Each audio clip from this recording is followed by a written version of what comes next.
Welcome to the Season of Self-Love podcast. I am your host, Nyomi Banks, and I am thrilled to have you join me on this transformative journey. You see, every day we dive into a powerful conversation about self-discovery, healing, and empowerment. This podcast is brought to you by Ask Nyomi and Elevate Me Self-Discovery, where we believe that loving yourself is the first step to living a fulfilling life. You can expect insightful discussions, practical tips, and inspiring stories. Plus, we'll occasionally welcome special guests who will share their unique perspectives on self-love and personal growth. So get comfy, grab your favorite beverage, and let's embark on this journey together. Because it's time to embrace the beautiful person that you are. So let's elevate our lives one episode at a time. Now let's get started.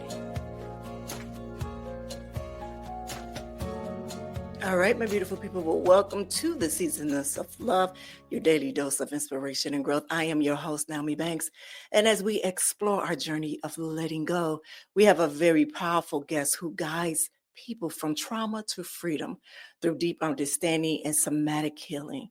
Ria Flanagan, her trauma specialist and author of Happiness is an Inside Job Playbook, joins us to share how we can release what no longer serves us and step into our freedom. But before we bring Miss Ria to the stage, let's take a quick break, all right?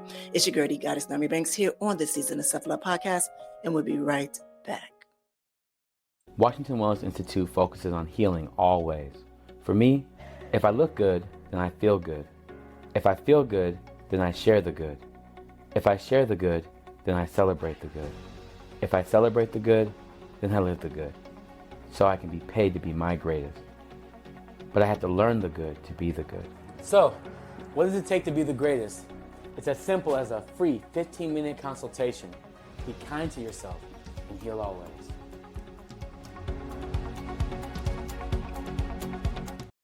All right, well, welcome back to the Season of Self-Love podcast. I am your host, Nyomi Banks, and I am here with the beautiful Miss Ria Flanagan. Hi. Hi. Sorry about that. That's all right. I am very grateful to be on your show, and I look forward to our conversation. That's been actually the gift of writing a book and publishing it, is actually meeting people that I, all across America and even the world that, I may not have met, and had some great conversations, and it's been a blessing for sure. Beautiful, beautiful, beautiful. But before we get into this topic and talk about your book and everything that you have to offer, what we do every day here on the Season of Self-Love is that we do a nice little guided meditation first, just to help ground us before we get into the topic, all right? So let us center ourselves for our daily meditation, all right?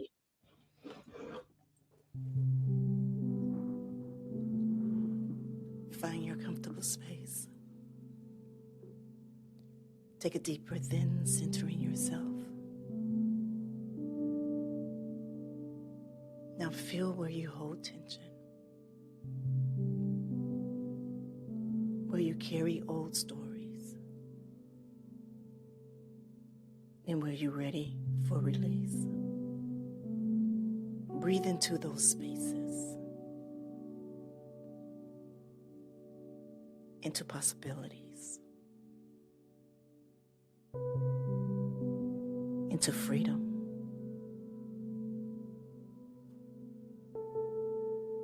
Now feel your body's wisdom in its capacity to heal, in its power to transform. Now take one final deep breath in, bringing this awareness forward and ready to explore and release. And when you are ready, please open your eyes. It's my beautiful people. Well, if you are new here to the Season of Self-Love podcast, it's something that we do every day here, Monday through Friday. It's just to help ground us again before we get into the topic at hand. Today, we are talking about from pain to freedom. We have the beautiful Miss Ria Flanagan here with us today. And Miss, you know what? We did this topic. We did a whole month series on healing beyond betrayal. And when I read that this is something that you do, is do you help people to heal beyond betrayal and the trauma and stuff like that, I thought this would be truly great for this series in March. This year is all about the rebirth. And so we wanted to kind of have a new way of living, or actually a new way of letting go. Instead of us always talking about betrayal and healing beyond it, let's talk about letting go. And I think that you would be ideal for this.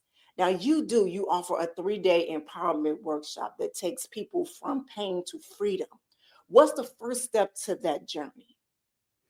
The first step is understanding how trauma stays in the body and how sometimes what may look like a paper cut, right? Like dad wasn't home a lot, is actually the body covered in paper cuts because dad was really not home daily, right? So it's understanding that sometimes it's about the lack of, right? Not just what happened, because sometimes that's more obvious. Somebody hit me, somebody, sexually abused me, something happened, right? Emotionally, whatever it was. But there's also the abandonment of the caregivers, right? Or a spouse, or someone, an adult. But we typically start from childhood, because a lot of times there's a setup, right? So if we had a setup of abandonment, of people that were abusive, we tend to, as human beings, attract what we know or what's familiar subconsciously, obviously, because you're not like, oh, I want to go get hurt in my future. You're like, no, I had enough pain in my past. But there tends to be a draw to something familiar. And even if it's, a sheep in wolf's, a wolf in sheep's clothing, it tends to come back. And so if it isn't resolved. And so part of it is starting to unearth, where did this first start? What was the first thing, and what were the beliefs about self that came from whatever the traumas were?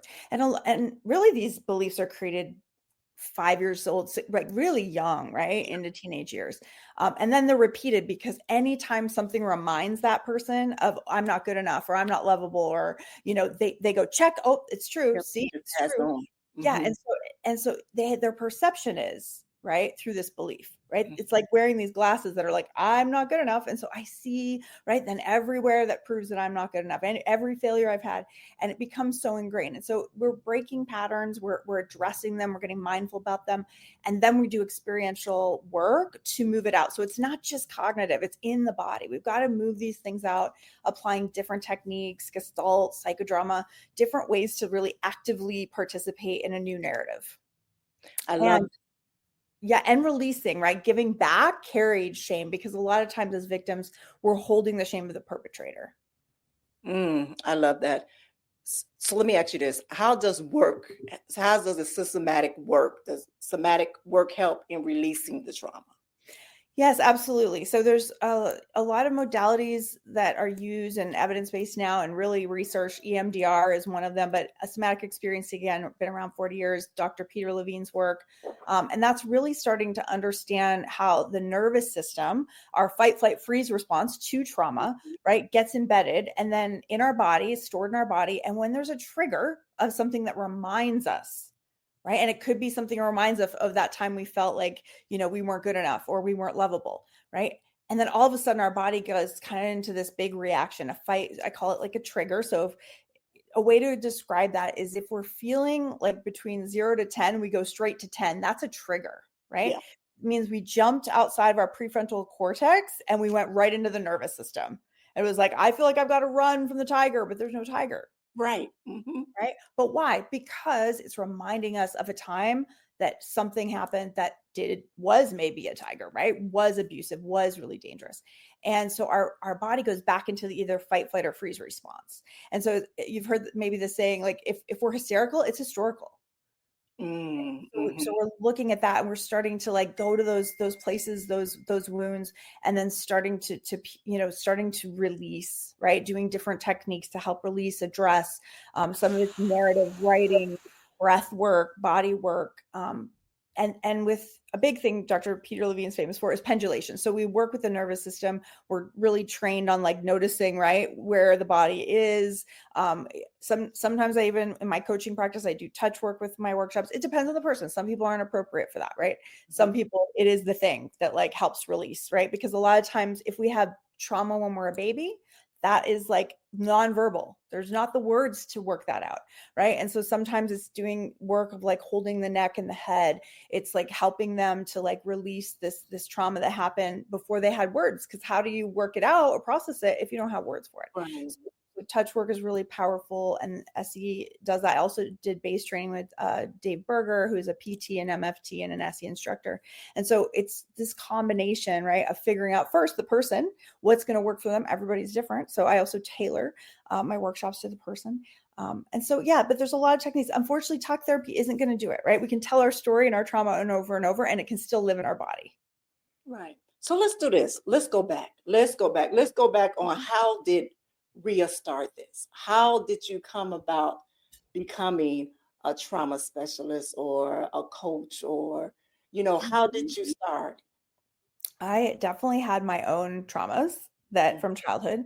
And so that was a big part of, me finding ways to heal myself and figure out, I think in the beginning I thought, oh, I survived. I'm good. Everything's fine. Right. And then those things started to come back and haunt me. Right. I started to find patterns, right, that were replicating unhealthy, dysfunctional family patterns, different things. And I started to go, okay, like I'm a smart girl, I'm a smart girl. So why is this happening to me? So then I started doing the research and learning. And then I got my master's in marriage and family therapy. I wanted to heal. I wanted to know, how do I have a healthy family? But if I didn't have a lot of modeling for that. Right. So I learned, I educated myself, and then I did my own therapy, and then I did my own, and I still do trainings all the time, always working on myself too, because I really believe as a practitioner, we can only take somebody as far as we're willing to go. Right. In our own work. So I believe very deeply in that. And so through that, right, I've managed to have a happy marriage and 2 beautiful children, and right, and run a private practice and get a doctorate, which I'm working on now, and write and publish a book, because I did that work. Not just it wasn't random. It was a lot of hard work. And so I also, right, I went through a workshop actually created by P. Melody in the Meadows called Survivors. When I worked at the Meadows as a clinician in patient treatment, I worked there, and they let all the counselors go through because all their clients do it. And that was when I really first got a taste of the experiential work, and which is that mind, body, like soul connection work. And I was like, this changed me. It really changed me. And I had a lot of healing from that. And then just other modalities along the way, doing different workshops, and then kind of creating, from those my own. And so I really want to give back, because that was a huge breakthrough for me. Yeah. Yeah. Now what does the role of the body play in letting go? Because I know for me, I used to hold a lot of tension in my body, to where when I have anxiety attacks, my whole body used to shut all the way down, and all I can do is hear. Like I couldn't see anything here. My body was still. Yeah. Yeah. Yeah. And so if you think about whatever it was that, that created sort of that foundation, and we know like some of these things, right, are biological, right? We can get into intergenerational trauma. I mean, we can go all the way right back in history, or maybe it was something in childhood or as a baby that happened, right, that gets triggered or reminds you of something. And then the body, like, especially when we get into the panic attack, like that's really going towards like the fight, flight, but like freeze almost, right? Because you're freezing a little. It feels like I can't move. And so if you think about how the body is amazing, right? It really is a miracle what the body does.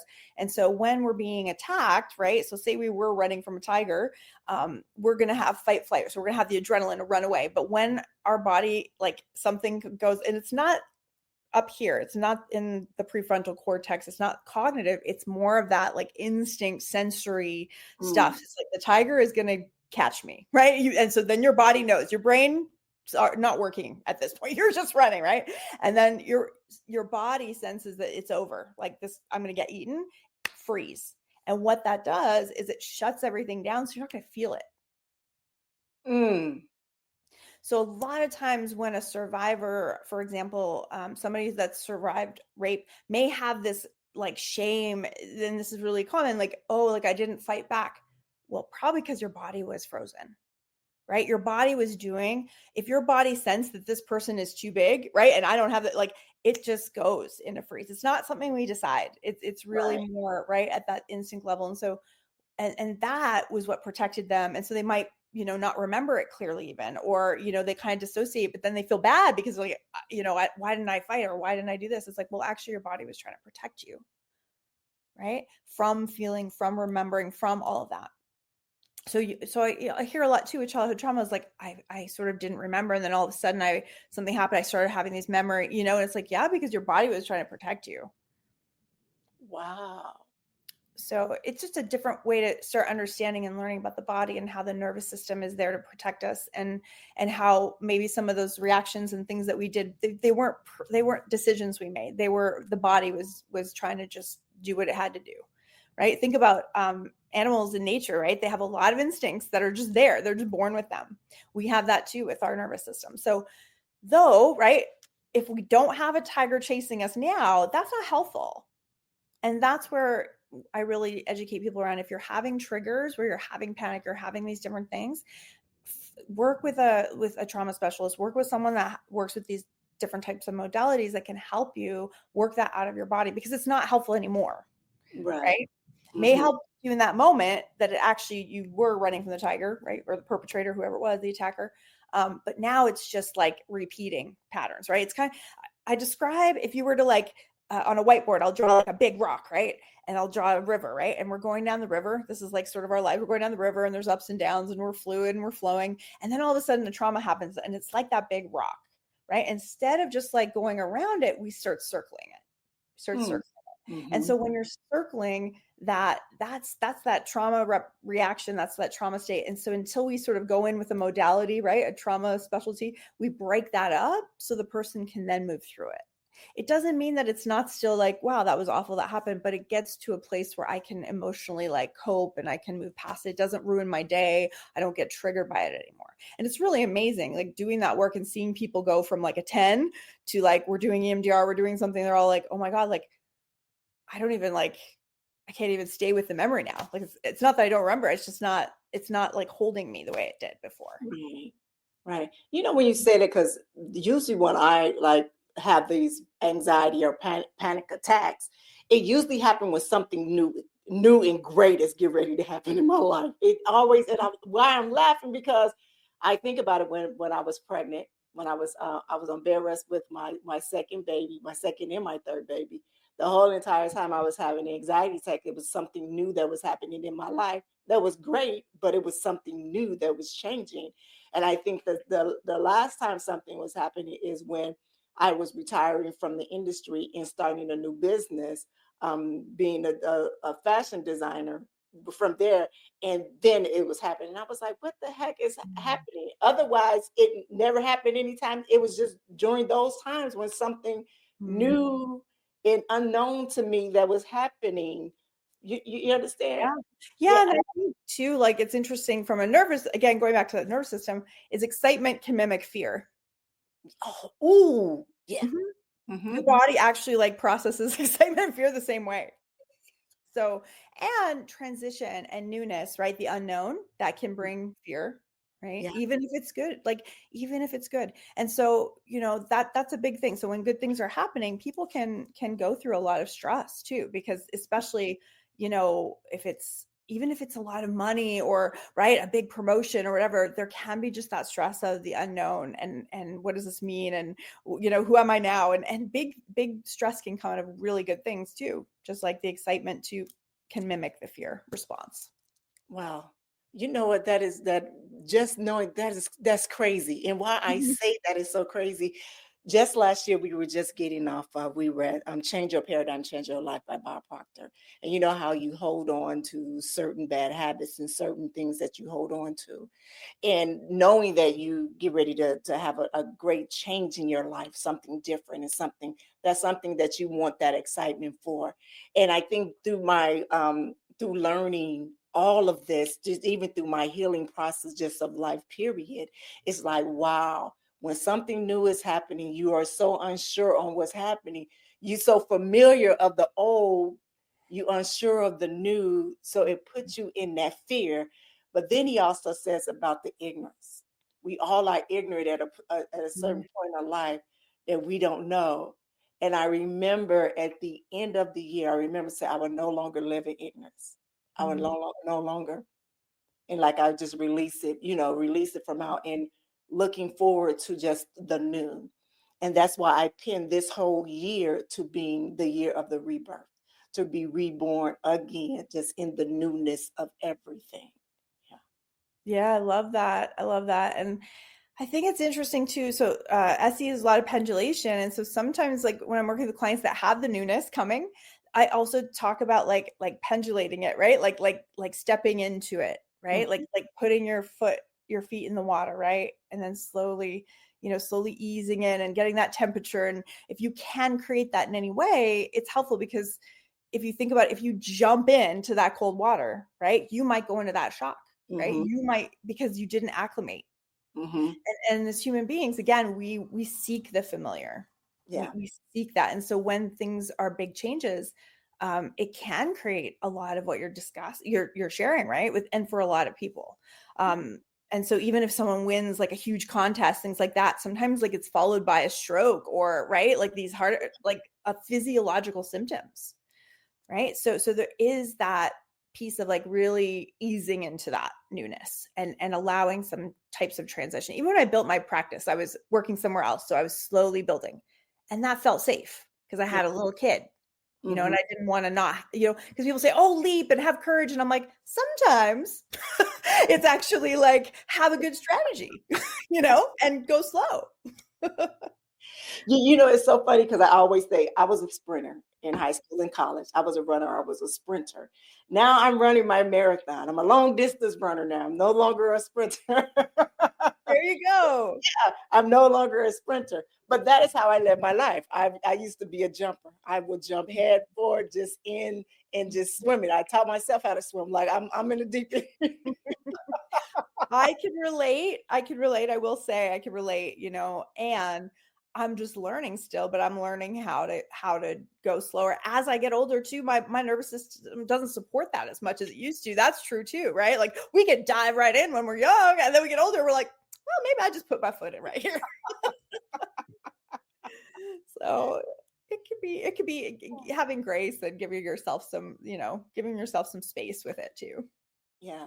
And it's honestly, when I especially when I talk to my daughters, and even when I talk here on the podcast, and it is fun just to look back and just see how the youthfulness of you were, and then you even look at the wisdom of now, of how we are now. I'm 52 years old, and so it's like the wisdom of it all, like everything that I've been through in life, every journey, every decision and choice that I made in life.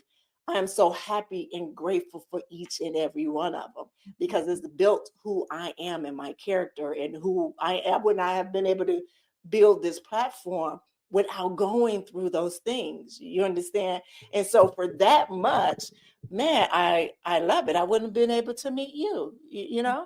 Oh yeah. The resilience, right? That comes from the struggle, whatever it is, the ups and the downs. It's all part of who we are. And exactly like the gratitude for all of it it's right at what I put in my book at the very beginning, right? I'm grateful for all of it, the heartbreakers, right? All of it, because it's all part of who I am. If you take anything away, then I'm not me, right? Yeah. And you're not you. So right. Yeah. So now let's talk about healing relationships. Let's talk about that. So you work with betrayal trauma that involves deep letting go. How do you guide couples through this process? One of the ways that I've found actually, to be really helpful is have each of them go through the empowerment workshop, which is the childhood trauma, right, workshop, and really figure out what those beliefs were, what the patterns are, how the two of them have kind of, what happens a lot of times, we sort of connected through our wounds unconsciously, and then we're thinking that person's supposed to heal us, right? And that's just not true, right? That's the first belief. We got to get rid of that. And then starting to realize that this person might actually be sort of the mirror of that. And so how do I start to take that away, that responsibility I put on them away from them, that they're not there to heal me, that I'm responsible for healing me, which is empowering. It's empowering that I'm the one doing it, not my spouse, right? They can co-regulate and be part of, be a solid foundation and be part of that, partnership, but they're not the healer of us. We are the healer of us, right? And I'm really guiding people through that. And once both I find that once the couple, right, if they've both been through it and then they start to like share and relate and understand, oh, I was projecting on you this and I was projecting this onto you, that's not yours, right? They have this language and this ability to relate to each other from a more compassionate place. Like, I see why you're that way, right? Starting to share, this is sort of my setup, and now I understand it. And now I don't have to like keep going through this pattern with you, right? That we get locked into. Right. And so that, it really, I have found that to be one of the best tools to first do that with them, because it is this sort of inside job first before we can truly like heal and work within a couple. We have to do that work ourselves. Yeah. I love that. So now let's talk about, what role does forgiveness play in releasing? Oh my gosh. I mean, forgiveness is everything. And I work right with trauma addiction. So the very first step for all of us, right, is forgiving ourselves. Yes. Right? Just forgiving ourselves. Whatever it was, whatever we did when we didn't know, or, we were ignorant, or we, hadn't learned a better way, let go and forgive. Start there. And then the next piece is start to look at, why am I in that energy of unforgiveness in my life? Because that is a toxic place. Yeah. When we're holding resentment, when we're holding that unforgiveness, it's a poison, really. And so when we start realizing I can have boundaries, I can not allow that person to hurt me again, and I can forgive them, so I'm not carrying the weight of that anymore. Yeah.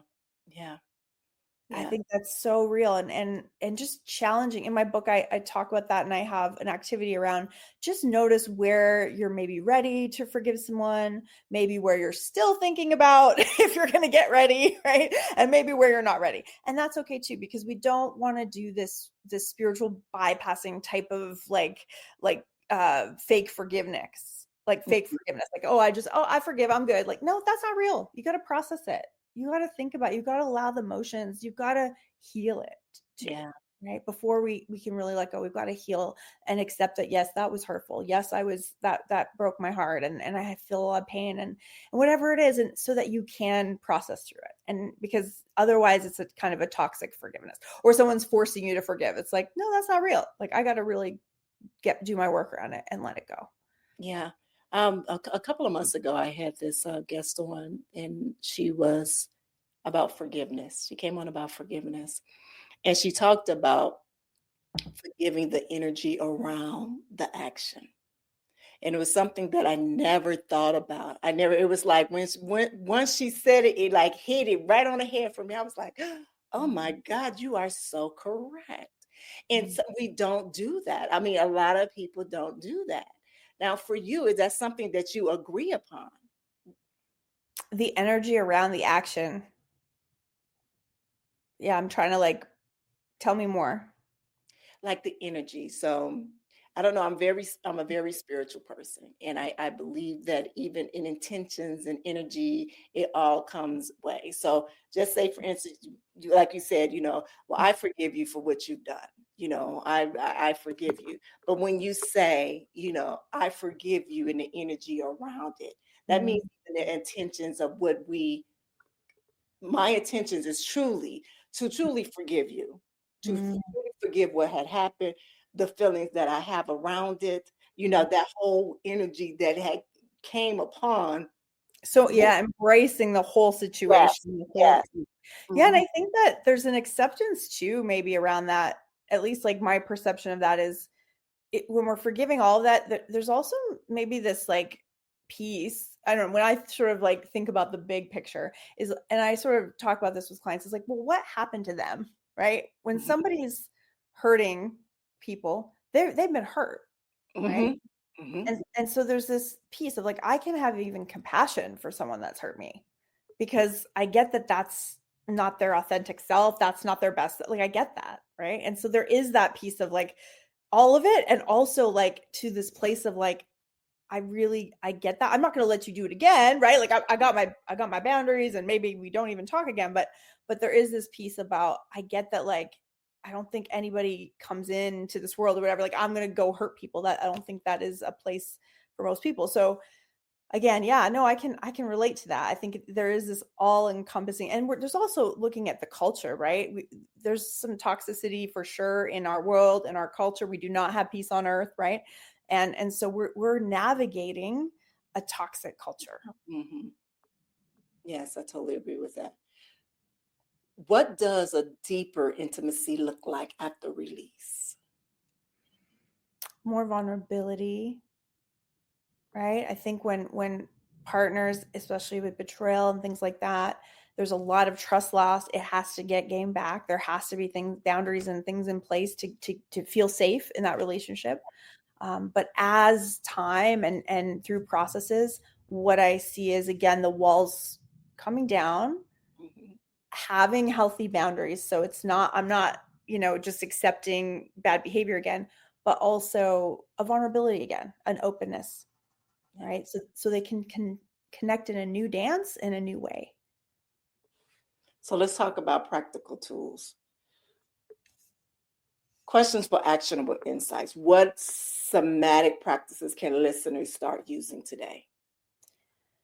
I think that one of my favorite pieces, right, is if there's like a memory and there's shame or fear still attached or pain still attached, is identifying where it is in the body. And even so in SC, the practitioner will lead you through. So I always recommend getting a practitioner because it's hard to guide yourself, right? Especially around trauma, because we're so caught and freeze. But I'll do it with clients, but I'll tell them to practice it at home, right? I'll be like, if that feeling comes up, if you're feeling guilt, shame, pain, right? And it feels old, it feels carried, like you've been dragging this around with you, be with it in your body, right? Take a deep breath in. So do this with me. Maybe find a memory, find just something that still feels a little like I still got to process, and just notice notice how big it is when you let it sit there, because it's something that you probably, come over and over through the years, right? I still feel bad when I think of that, right? And so notice where it is in your body. How big is it, right? Like notice the parameter around it. Notice, is it heavy? Is it light? Is it, does it have a texture, a color? Like really break it down, like get a visual, is there a memory? Is there words around it? Is there a visual, right? And then there's this piece of breathing in and then slowly, like you're moving through clay, breathing in and then slowly breathing out. And picture like you're pulling it or whatever it is for you. You kind of go, what do I want to do with that thing? Do I want to throw it? Do I want to pull it out? Do I want to push it out first? And then whatever that like instinct was, take a deep breath in. And then slowly, like you're moving through clay, do that gesture. It's like you're giving it back. Giving it back. You're going, I'm not carrying that anymore. I'm not carrying that anymore. That's not mine. That's old, right? And intentionally moving it out through the breath, but it's pieces. And so because there's a lot of energy around it, we tend to need a guide, or even if you're just watching someone do it and doing it with them, right? So it's the deep breath in, breathe into the air, and then slowly. And for some, right, might be giving up to your higher power. Like, I don't want to carry this. Please take this from me, right? Could be whatever it is that's supportive for you, right? Could be throwing it into the universe, throw it in the pit of the earth to burn, right? I don't want to carry this. Giving it back to the perpetrator so they can feel the shame and the guilt that was theirs, so they can learn humility, humanity, and containment. Because, right, that the victim wasn't the one that needed to learn that, right? So we don't need to, that's toxic shame. That's their shame, right? So you give it back. So there are physical processes. Again, I always encourage get a guide, because it's hard when you're the one that's sort of frozen and it's hard to think through it, right? You need someone to kind of go through it. But again, watch a video, whatever it is. But then it's something you can practice, right? And as you move it out, people tend to say, I feel lighter. I feel better now. I love that. I love that. So how can we recognize when our body is holding on to something? How can our listeners recognize when their body is holding on to something? So think about like the physiological sensations when you feel like you need to run, you feel like you need to fight, like, all of a sudden, like your spouse or partner or whoever, right, is just like, what are you upset about? I was just watching the football. Like, I don't even know what you're saying right now. And you're just like, we got to talk right now. And you just, all of a sudden, you got to fight, right? It's like, whoa, where'd that come from, right? So that tells us, right, there's something bigger going on. My reaction is out of 10, and there wasn't a thing that warranted that. There wasn't a tiger in the room, right? So it's that really high arousal level, right? And or if you feel frozen, if you felt super aroused and then you just feel kind of like I can't move, I can't think, right? It's those kind of indicators let you know, okay, I've got some trauma to work out. I need to have sort of a coach or someone to help me move this out of my body and address it. Because it really, I really have seen, right, people that haven't treated their trauma over the years start having a lot of physical issues. This is really something, Gabor Mate's The Myth of Normal is a great book, and they have a lot of documentation and research supporting this now. So when we're looking at people that have sort of, the people pleasers is a great example. They're always, okay, I'm not going to take care of myself. I'm just going to please everybody else and until I drop dead, like, because we can't, it's not realistic. We got to take care of ourselves. We got to make space for ourselves. We got to do the healing for ourselves. We can't be healing other people when we're not well. So true. So true. So true. So let's talk about sustainable freedom. Let's talk about moving forward. How does your happiness playbook support ongoing releases? The biggest piece is the daily practices, is this routine, is this commitment to not abandoning yourself, right? Peter Levine says we've all been abandoned in some way. So part of showing up, right? This workbook is something I created a course for my clients during COVID. They all had dysregulated nervous systems. And what I realized is, wait, this is good for everyday life. This isn't just during COVID. We all need that routine, right? That showing up, that getting connected, getting grounded, being centered in our body, because we make the best decisions and have the most clarity when we're calm, when we're confident, when we're relaxed, when we're in our authentic self. Yes. Right. And so these daily practices, be it meditation, gratitude, setting intentions, right? Like these breath pieces, these letting go, like we're talking about, let go of stuff that doesn't serve me anymore. Like, right. I want to be in my best life. I can't be weighed down by the past. And so being really conscious though, and processing things out. There's a lot of activities that come with the teachings in there that people can bring into their life. And then there's like 41 different tools. So it's you don't need 41, you pick 5, right? It could change your life, right? You start walking every day, mindfulness walking, you start meditating every day, you start doing yoga every day. That can change your life. There's 3 things. Beautiful. Now you have a podcast, right?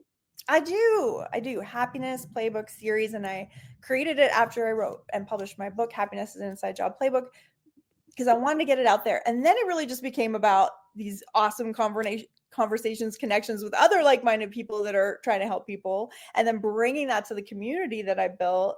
And now that's kind of what I'm focusing on, and hoping that, something comes from it, and the next steps will be shown to me. Because I think I'm in transition even with this, right? Like, right? Even as we write a book and publish it and we're in transition, we're creating something new.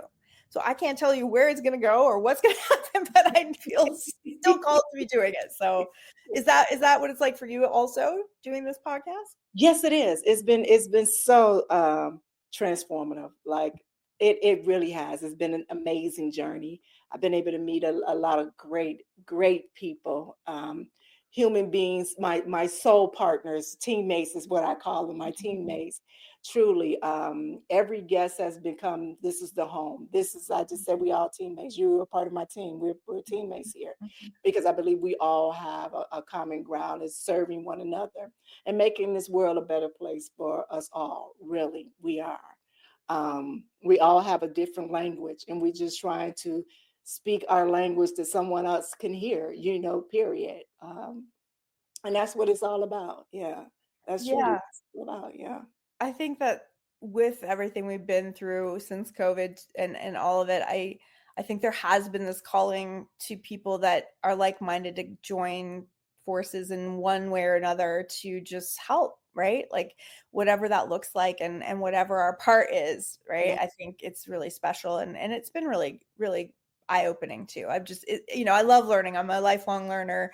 I never intend to stop. And so this has been a great education in itself as well. So I'm just super grateful. It's so great to meet you and be part of this with you today.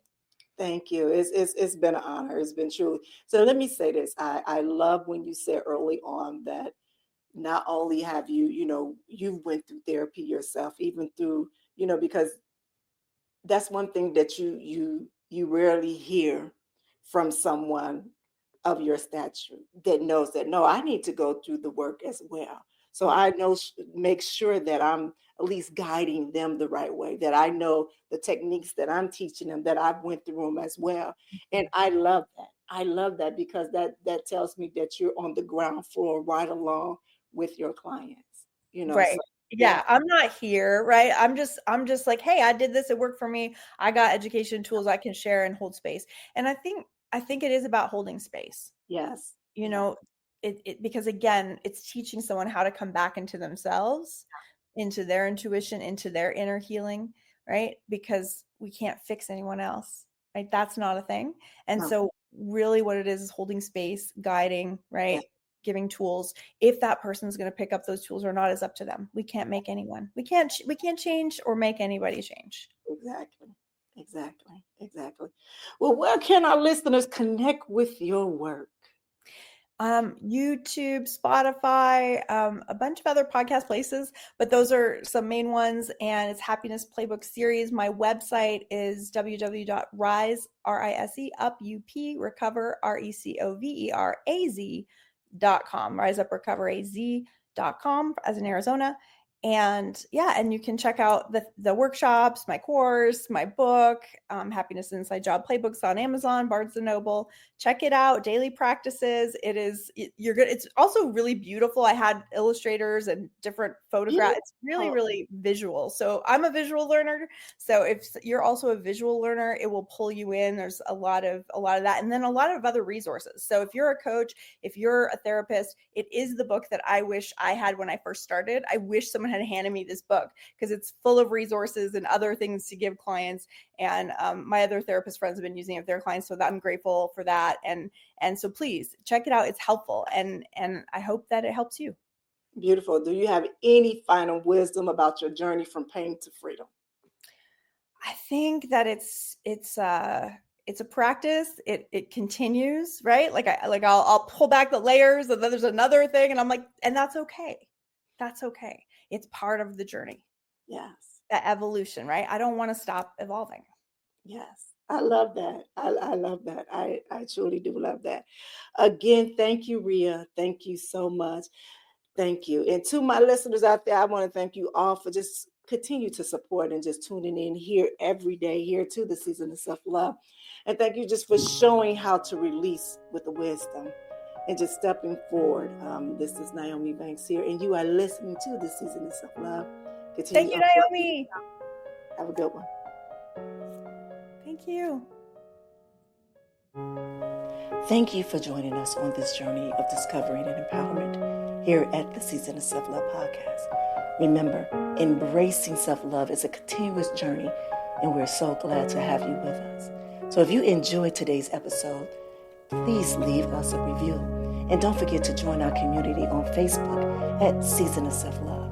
Connect with like-minded individuals who are also on their self-love journey. Now, if you have any questions or topics that you'd like for us to explore, we love to hear from you. Email us at seasonofselflove@gmail.com and let your voice be heard. So until next time, take a moment for yourself today and remember, you are worthy of love, joy, and all the beautiful things that life has to offer.